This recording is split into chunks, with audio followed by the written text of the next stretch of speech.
So unless y'all want us to walk around naked, there shouldn't be a single problem with anything that I say.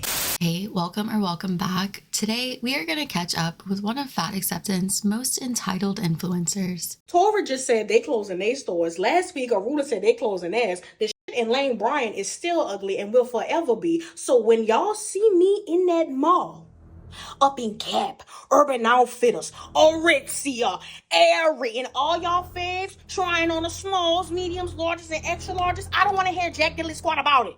Samira really confused me with this TikTok. I know we haven't watched the whole thing yet, but I wonder how many people will listen the first time and feel as clueless as I did.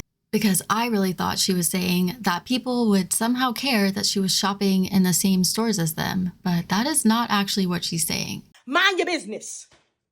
Mind your cart. Your in-store cart. Your not online cart. Like the plus size has got to be online. I'm not shopping online.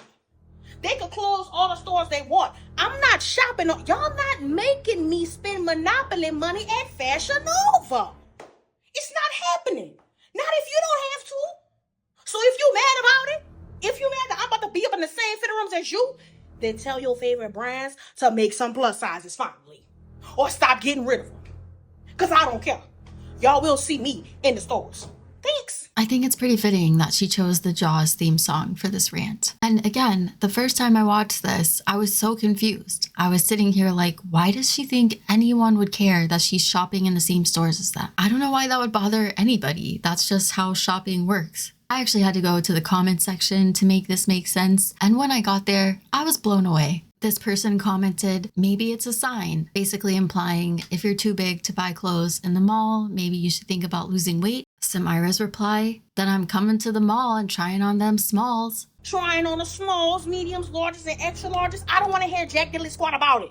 That completely went over my head the first time I watched this TikTok. I thought she was saying she was just going to be going into stores and trying to find clothes that work for her. I guess I'm the dummy for thinking that any small in any store would work for her. I'm not saying that to be shady, but man, I really did not think she was saying that she was going to go into stores and purposely damage the merchandise because she can't buy the clothes she wants from those stores. That's crazy. I mean, I guess if she's going to pay for the clothes, she could do whatever she wants to do with the clothes, technically. But this is such a vindictive way to navigate the world. And she is aiming her hostility at the wrong people, at people who have nothing to do with the issue that she has with these clothing stores. And she is apparently not the only person who does this or is going to do this. I found this person in the comment section who said, I'm just going to go try on everything and stretch all the skinny clothes out. Now we all don't have clothes to buy. And someone actually replied to that comment and said that they already do this. They're already out here stretching out the small clothes that they know won't fit them. Someone else asked, I'm really just trying to figure out why you would stretch out small to large that someone is going to buy for it to not fit. I'm a large or an extra large, and I'm not going to squeeze into a small so I can complain because I know it's not my size. I'm genuinely confused. And Samira, of course, didn't give a real answer because what would she even say? She did reply to this person who said, I don't think smaller people are mad at plus size people shopping in stores, sis, with a, you must be new here. This is kind of random, but one of the weirdest things I noticed in the comment section was this person who's like, I didn't close the stores. Why are you yelling at me? To which Samira replied with, my bad, King, I apologize. And I say this is weird because she gets called out a lot for her overtly aggressive tone and delivery. And Samira usually responds to that criticism with some kind of insinuation that she's only getting it because of the color of her skin, not because she's yelling at people through her phone. So I'm not really sure what's so special about Jimmy John here, other than the fact that Samira seems to think it's a guy. That's my best guess. So something that I've come to realize here is that it's not actually a coincidence that so many of these fat activists act incredibly entitled and extremely out of touch with reality. Entitled and out of touch are two characteristics commonly associated with being wealthy, and I'm not saying that if you are wealthy, then you are automatically entitled and delusional. Definitely not saying that. But those are also two characteristics very commonly associated with influencers, which we know Samira is. And she is a popular enough influencer where she is getting booked and flown out all over the country. Good morning. Could I have a belt extender, please? Sorry? Can I get a belt extender? Can I get a belt extender? Can I get a belt extender? Can I get a belt extender? Can I get a belt extender? Can I get a belt extender? Can I get a... That whole video is just a compilation of all the different flights where Samira goes on and asks for a belt extender. And I was glad when I went to the comments that I wasn't the only person who noticed that she flies a lot. Also, tell the pilot, let's drive fast because I got to get back before Beyonce drops her album. Being an influencer is not a crime, but it does seem pretty common for people who get into the world of influencing to slowly lose touch with reality. And I definitely think that has happened to Samira. I'm actually very sick of being disrespected. Yesterday, I received a sweatshirt from Olipop that was an XXL. Now, this comes 4 months after they reached out to send me a t-shirt, during which I made it very clear that my expectation for being sent anything was that it came in at least a 4X. I'm sorry, maybe this is a me thing, but this just comes off so spoiled, so entitled. The way she is speaking right now, like she is the head of the company and she's so disappointed in her employees for not listening to her. Even after my feedback in January, they still chose to move forward with a collection that not only didn't come in the size that I said I needed, but didn't come in a single plus size at all. Wow, the audacity. Do they not know who she is? I mean, she told them what to do. Why didn't they do it? The largest size that entire collection comes in is an XXL. First of all, I thought that was a plus size. Maybe I'm wrong. But second of all, we're talking about a soda company right now. A soda company releasing merch for their soda. There has to be a financial incentive for a company to go up to a 4X. But watch her pretend that she doesn't understand that companies need to make money. Arula is closing. It's closing. Why? I don't know. And I really don't have nothing to say on the matter, because if they want to close the doors, then close the doors.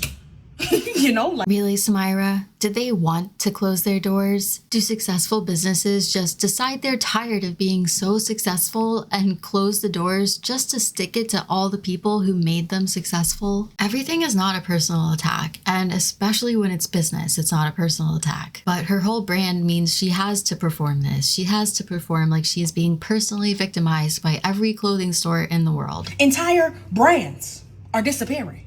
Do y'all understand? So unless y'all want us to walk around naked, there shouldn't be a single problem with anything that I say. To jump from, I can't get the exact clothes from the exact store in person, to, do you want me to be naked? It's really childish. Brick and mortar stores are closing all over the country, regardless of whether they have plus sizes or not. Online shopping basically is the norm now. And this is something I've wanted to point out for a while, but have you ever noticed the clothing that a lot of these very large plus size activists are wearing?